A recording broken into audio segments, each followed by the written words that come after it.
John Joseph Burke Jr., Jackie to the public, Jack to his friends, had a connection to the Masters tournament and Augusta National that spanned more than a half-century. The 1956 Masters champion lived a long life that was most definitely rooted in the game of golf. Son of 1920 U.S. Open runner-up Jack Burke Sr., the Texas native, former Marine, heralded teaching professional, and clubmaker, would come to the 1956 Masters having already won 10 times on tour, with 3 previous Masters top 10s. And with 3-time Masters champion Jimmy DeMeritt as a coach and mentor, it seemed almost inevitable that Burke would have success at Augusta National. But the early story of the tournament that year was amateur sensation Ken Venturi, who jumped out to a 4-shot lead after the 3rd round.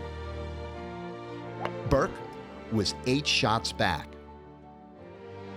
But the final round was so challenging that Masters co-founder Bobby Jones called it the hardest playing conditions we have ever had in this tournament.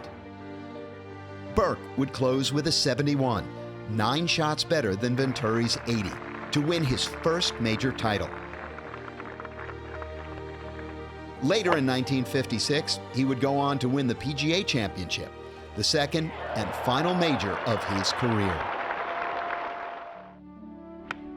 For the next 50-plus years, he would live a life mostly out of the spotlight, quietly settling down at his beloved Champions Golf Club in Houston, which he founded with DeMeritt in 1957. Forever a teacher, he worked with students until his death and mentored Masters champions Ben Crenshaw and Phil Mickelson, among others. Is it his time? Yes!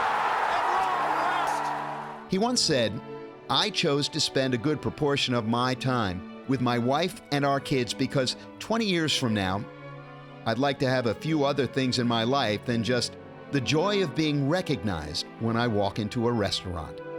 Jackie Burke Jr., consummate professional, dedicated to the game of golf, and forever a Masters champion.